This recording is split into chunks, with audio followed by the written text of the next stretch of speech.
حي على الفلاح.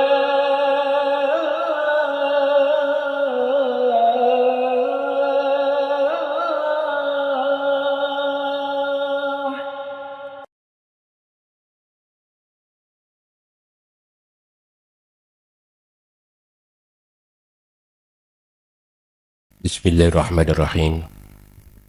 Assalamualaikum warahmatullahi wabarakatuh.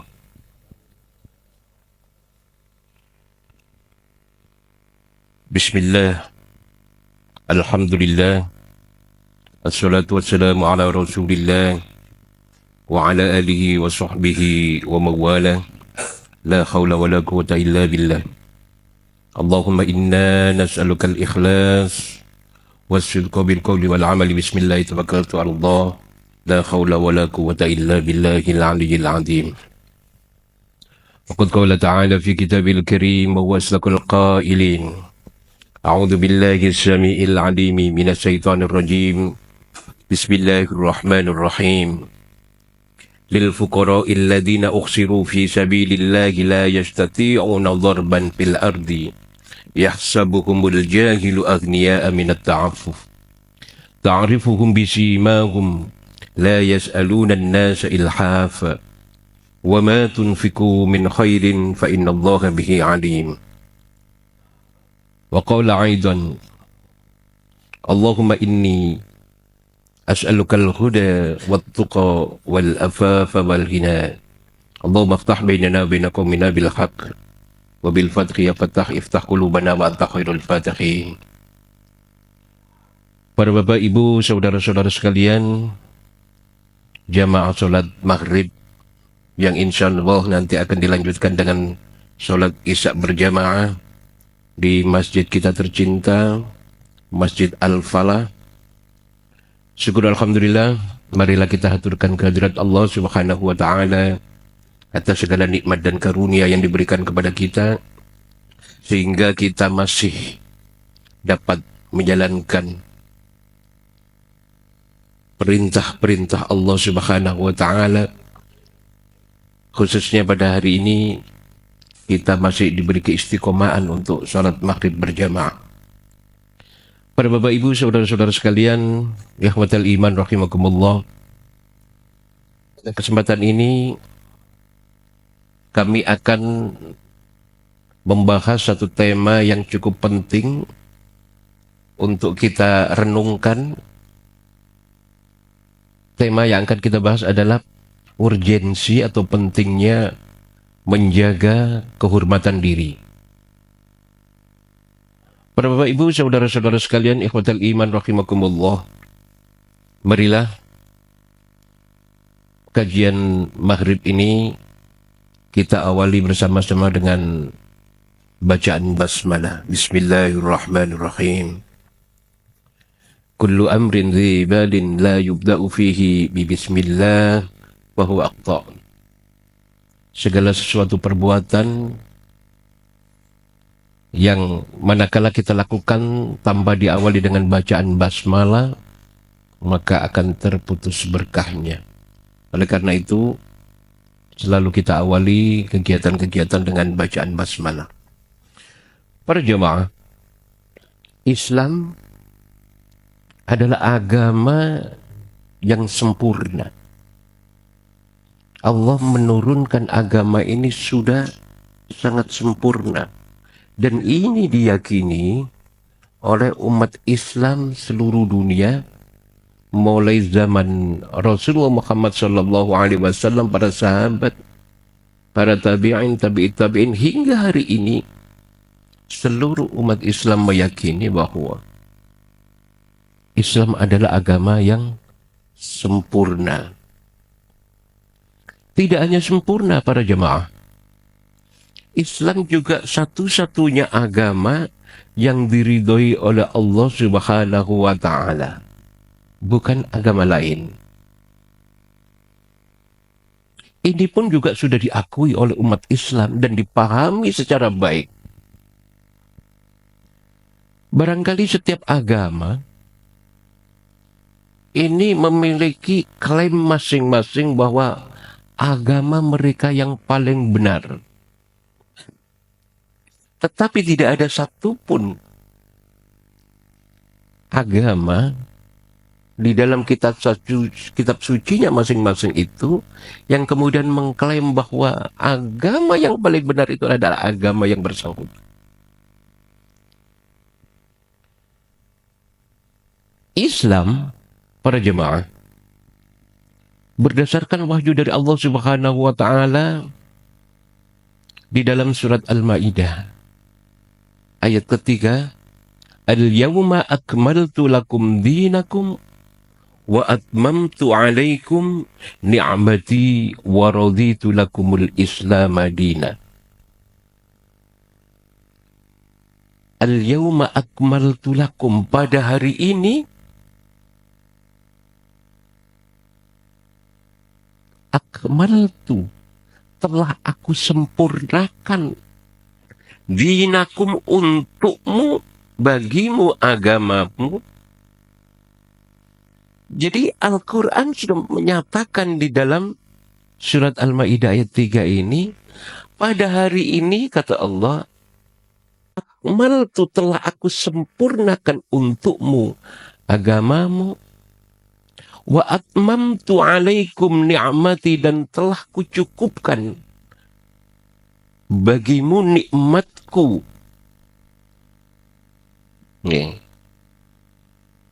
Wa raditu lakumul Islam dina, dan telah aku ridhoi Islam menjadi agama bagimu. Jadi penegasan ini para jemaah menunjukkan bahwa Islam, hanya Islamlah agama yang sempurna. Oleh karena itu Allah tidak menurunkan nabi lagi setelah Rasulullah Muhammad sallallahu alaihi wasallam, khatamul anbiya'i wal mursalin. Nah, kalau ada orang yang mengaku menjadi nabi setelah risalah Rasulullah Muhammad sallallahu alaihi wasallam, pasti dan pasti nabi palsu. Mulai zaman Rasulullah sudah ada nabi palsu. Zaman para sahabat ada nabi palsu. Bahkan hari-hari ini pun masih ada orang yang mengaku mengklaim menjadi nabi. Termasuk salah satunya di Surabaya. Ada orang yang mengklaim menjadi nabi.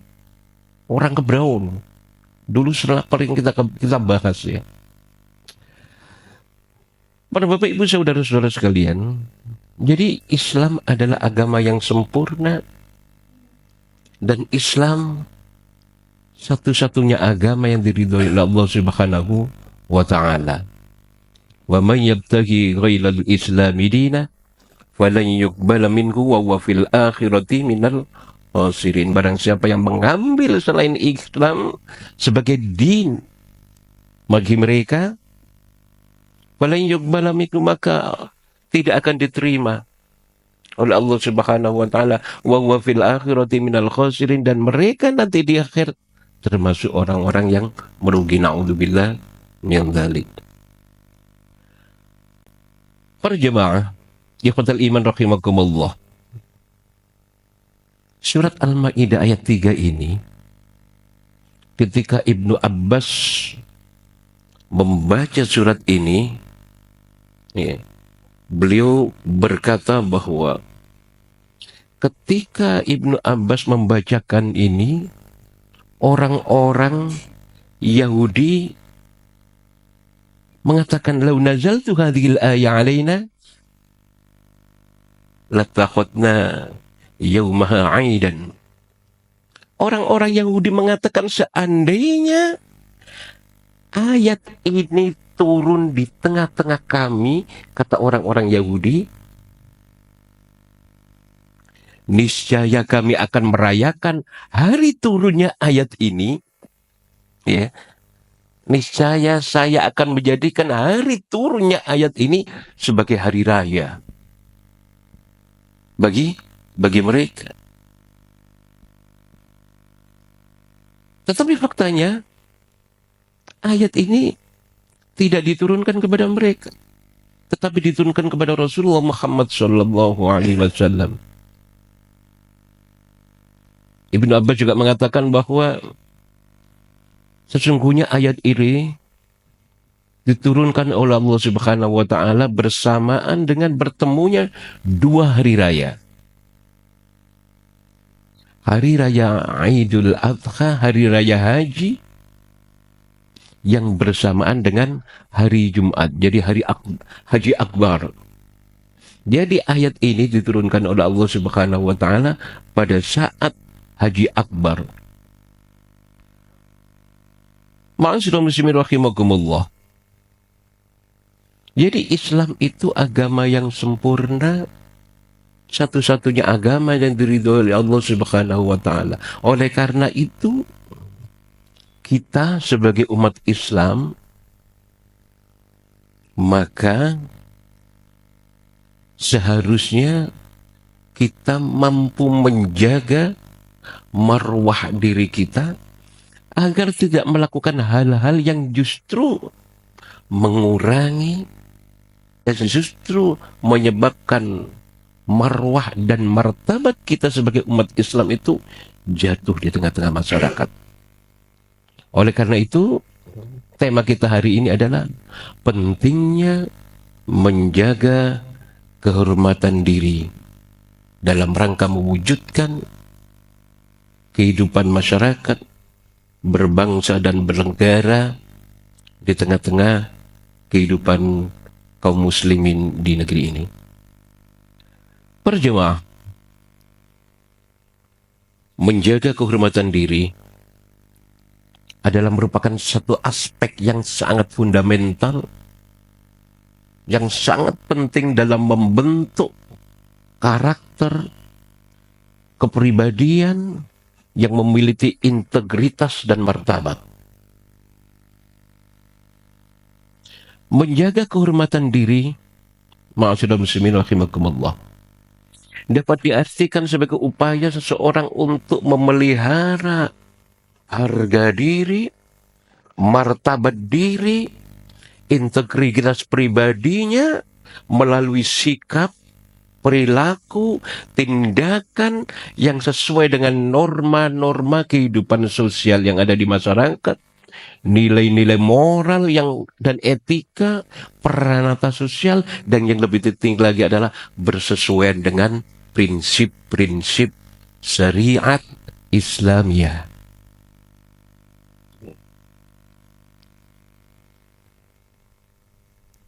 Para bapak, ibu, saudara-saudara sekalian, sebagai makhluk sosial, manusia diharapkan untuk senantiasa menjunjung tinggi nilai-nilai moral, nilai-nilai etika ketika berinteraksi dengan sesama manusia.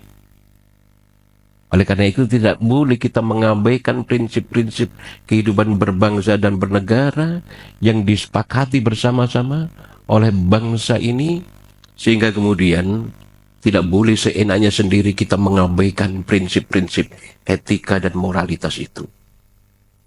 Dalam konteks yang lebih luas, para jemaah, menjaga kehormatan mencakup kemampuan seseorang untuk mampu mengendalikan diri dari godaan-godaan yang dapat merendahkan martabatnya sebagai manusia, termasuk menghindari perbuatan-perbuatan yang tercela, amoral, dan menjauhi hal-hal yang dilarang agama dan bertentangan dengan prinsip-prinsip hukum yang berlaku di tengah-tengah masyarakat, serta berusaha untuk selalu berbuat kebaikan dan memberikan manfaat, serta menebarkan maslahat bagi orang lain.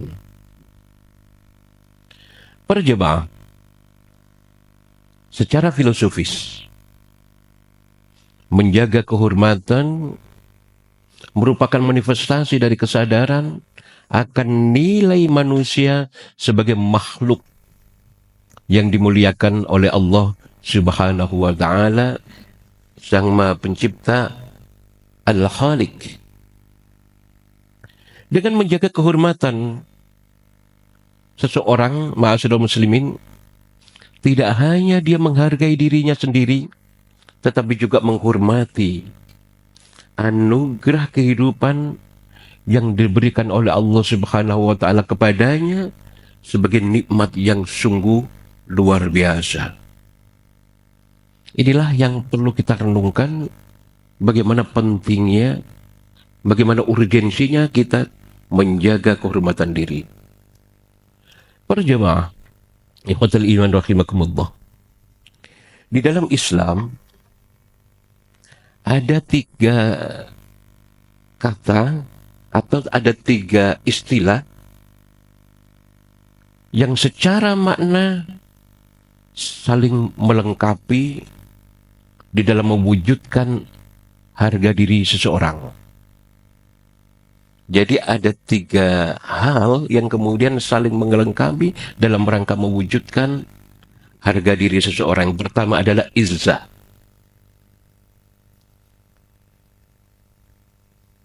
Yang kedua adalah muru'ah. Dan yang ketiga adalah iffah. Berjamaah 3 hal ini seringkali bersentuhan dan saling melengkapi. Apa itu izzah? Kemuliaan diri. Keagungan. Kehormatan. Dan bisa juga diberi makna bahwa izzah itu adalah kekuatan atau power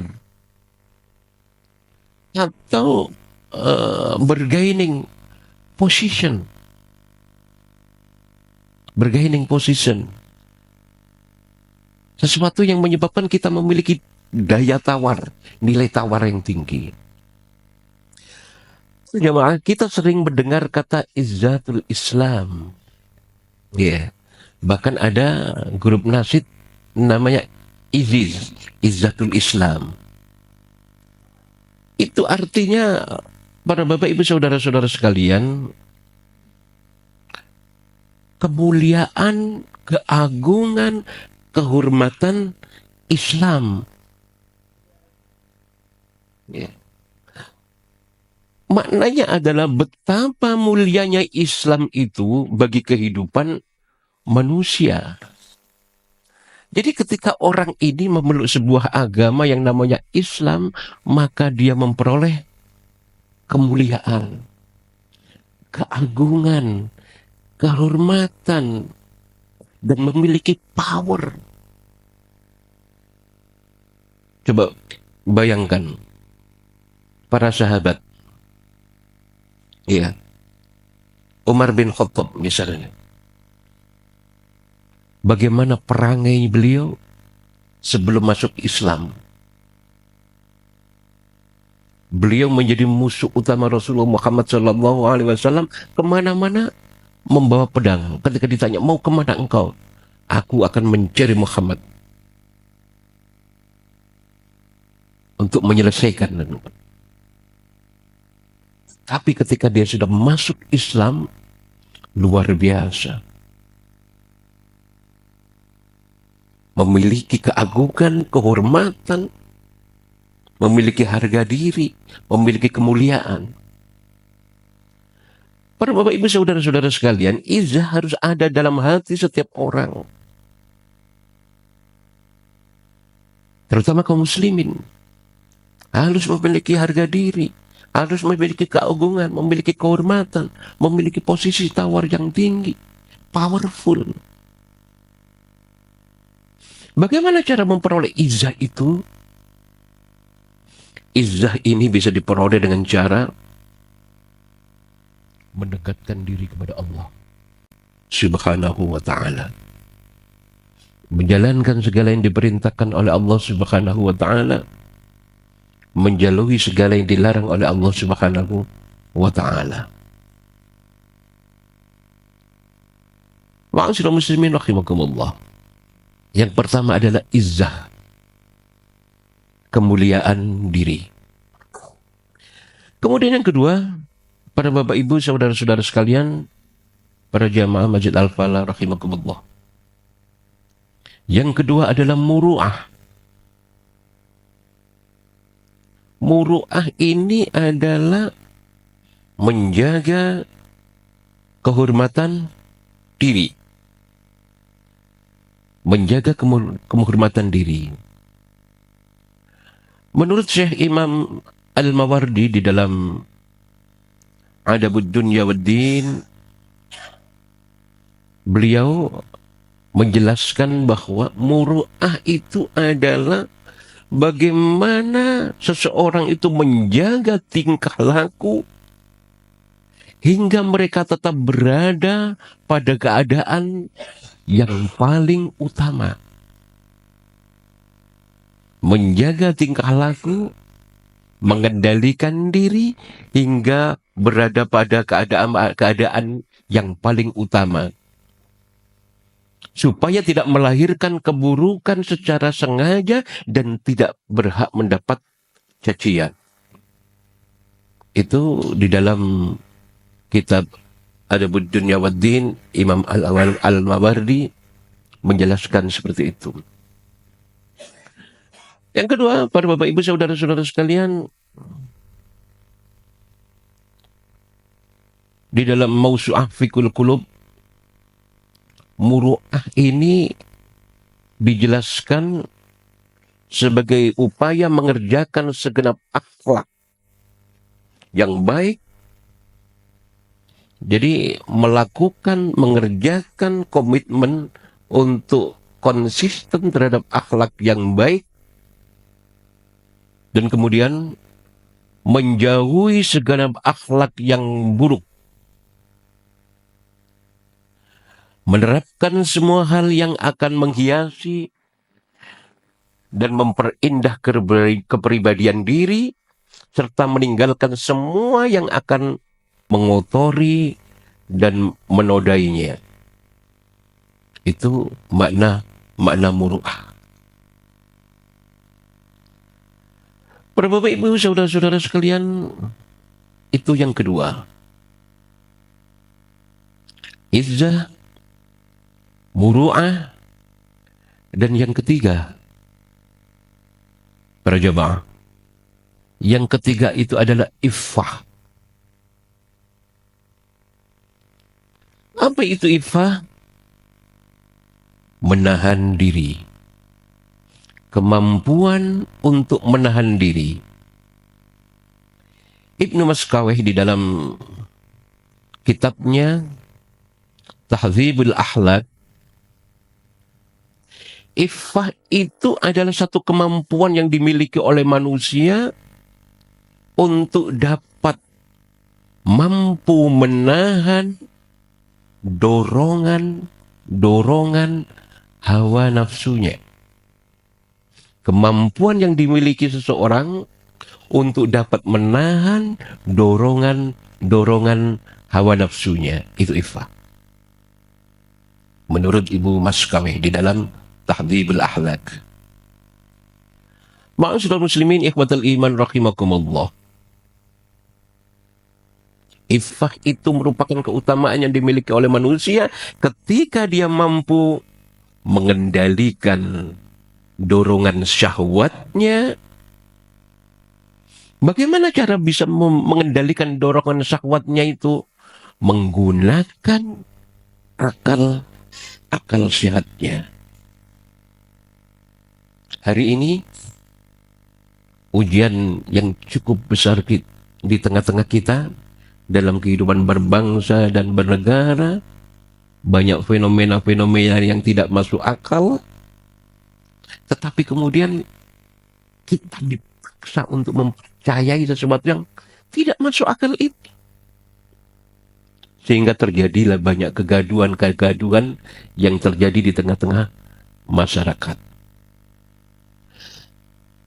Para jemaah, dari sifat iffah inilah yang kemudian lahirlah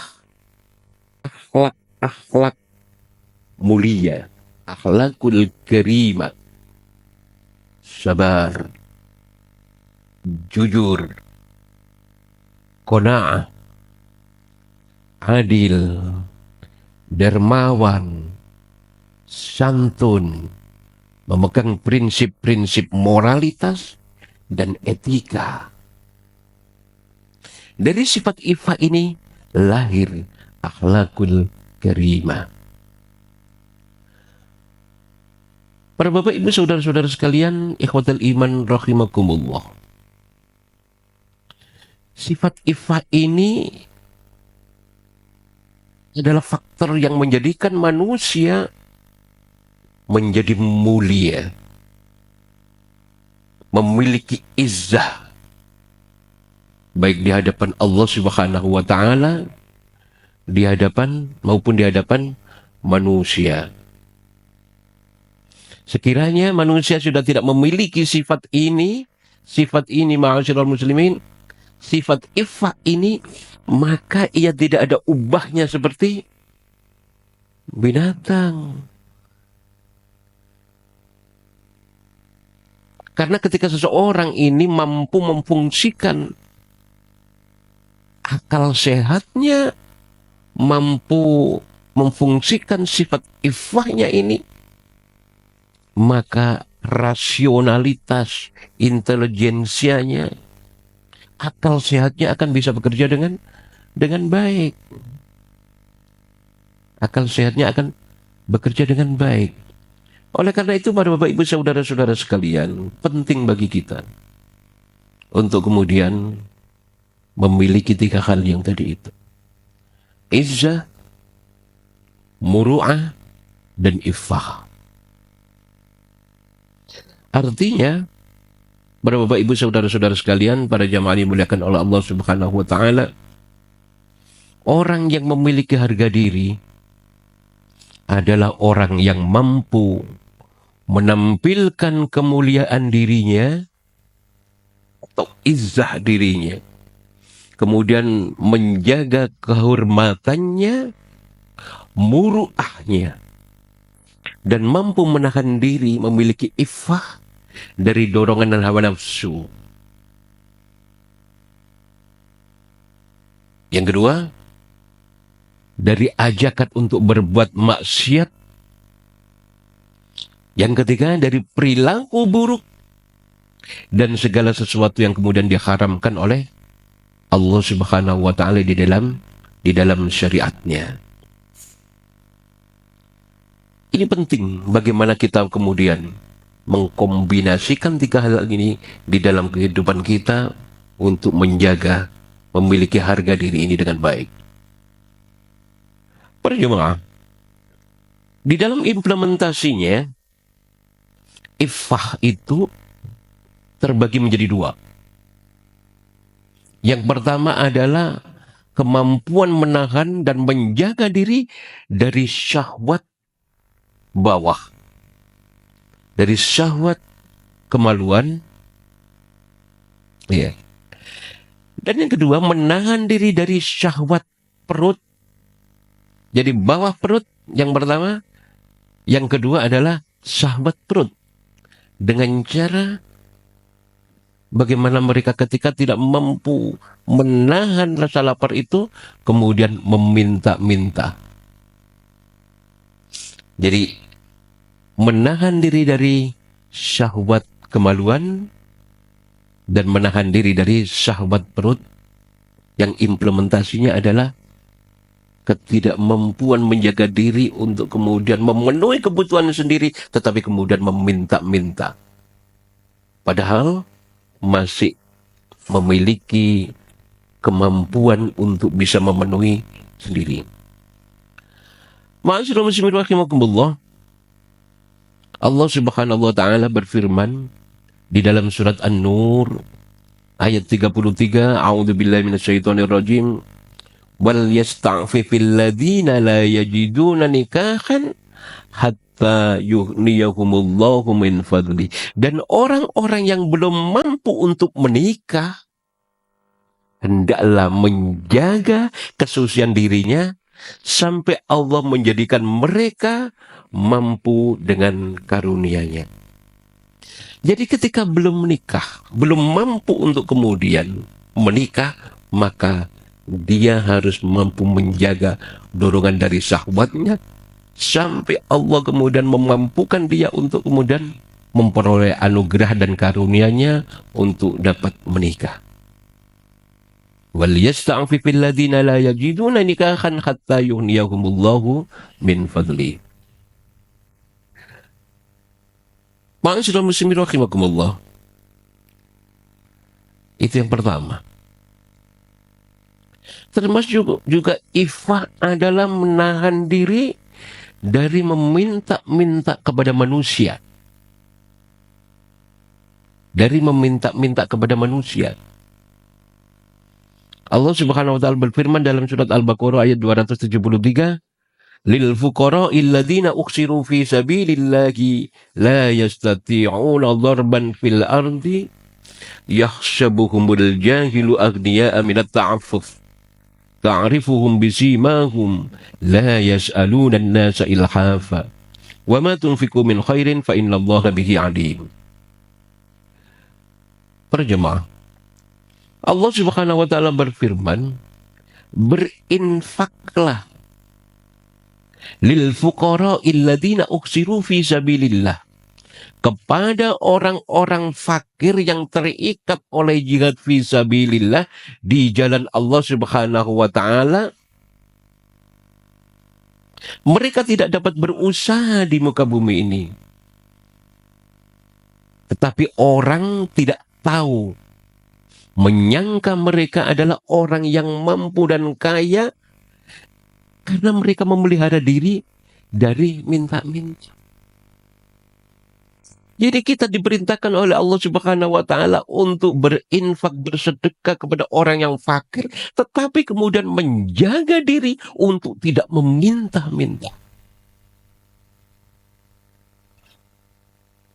Jangan sampai kita justru memprioritaskan orang yang sebenarnya mereka mampu, tapi minta-minta.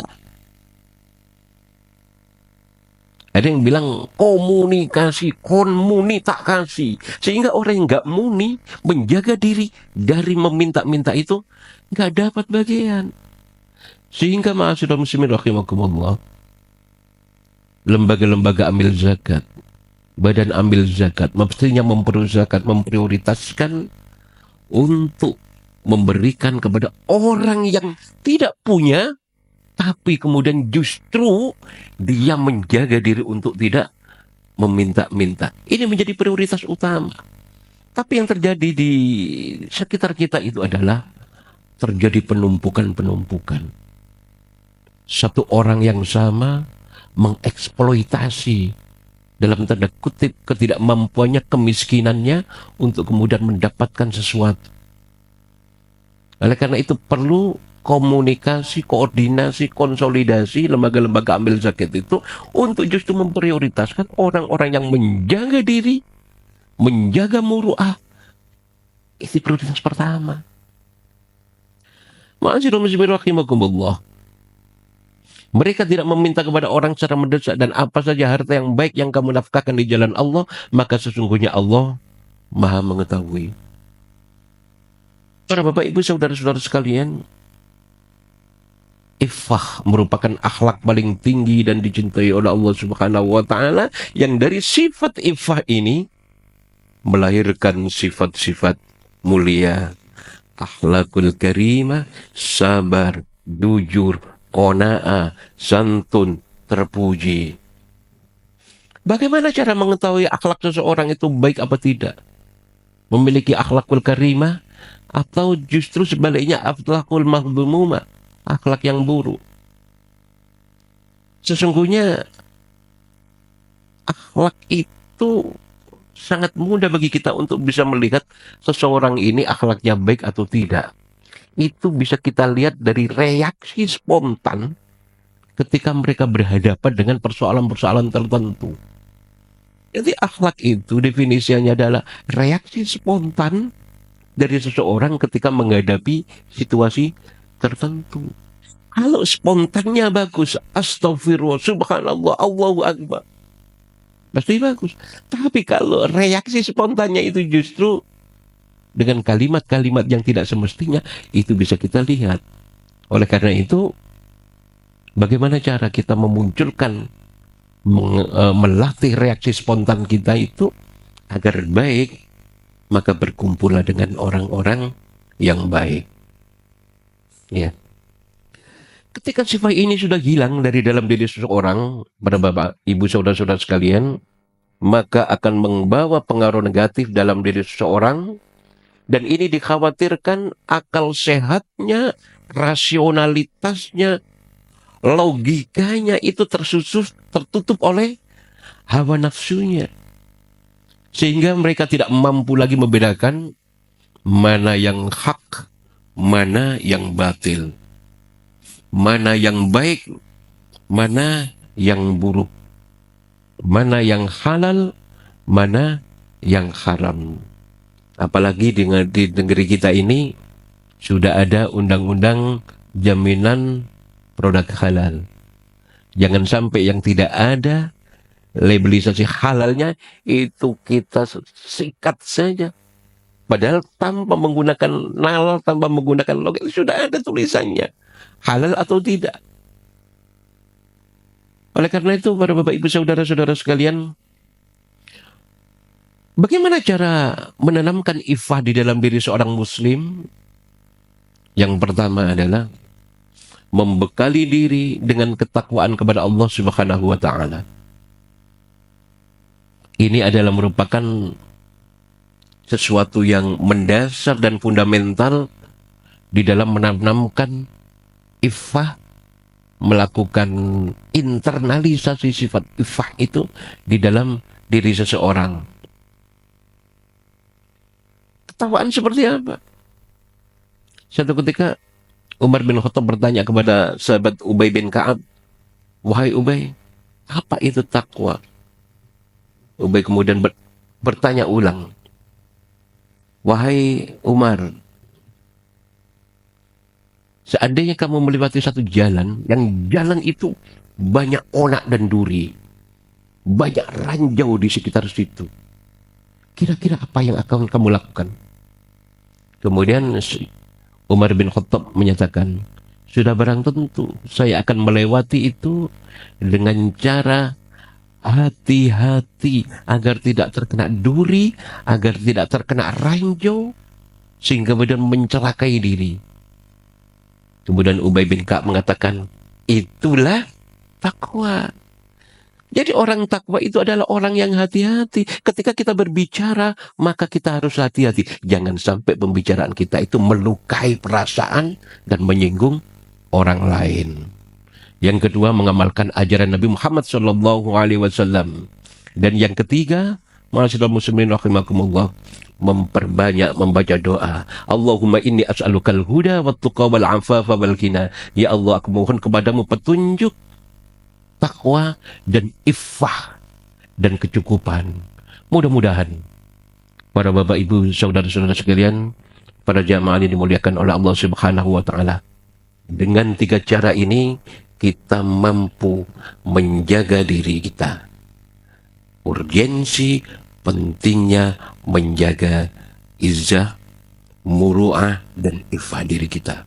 Mudah-mudahan kita diberi kemudahan oleh Allah Subhanahu wa taala. Dan marilah kita berdoa. Bismillahirrahmanirrahim. Alhamdulillah rabbil alamin, hamdan jamsa'an dan syakirin, hamdan na'imin, hamdan yuafi ni'amahu wa yukafi mazidah. Ya Rabbana lakal hamdu kama yanbaghi li jalali wajhikal karim wa 'azimi sultanik. Allahumma iftah bainana wa bainakum bil haqq wa bil fathi ya fattah, iftah qulubana wa anta khairul fatihin. Allahumma arzuqna hubbak wa hubba ma yuhibbuk wa hubba ma yuqarribuna ila hubbik ya wadud ghairi maksud wa ya dzal karamil jud. Rabbana hab lana min azwajina wa dhurriyyatina qurrata a'yun waj'alna lil muttaqina imama. Rabbana atina fid dunya hasanah wa fil akhirati hasanah wa qina adzabannar. Walhamdulillahi rabbil alamin. Mohon maaf atas segala kekhilafan. Assalamualaikum warahmatullahi wabarakatuh.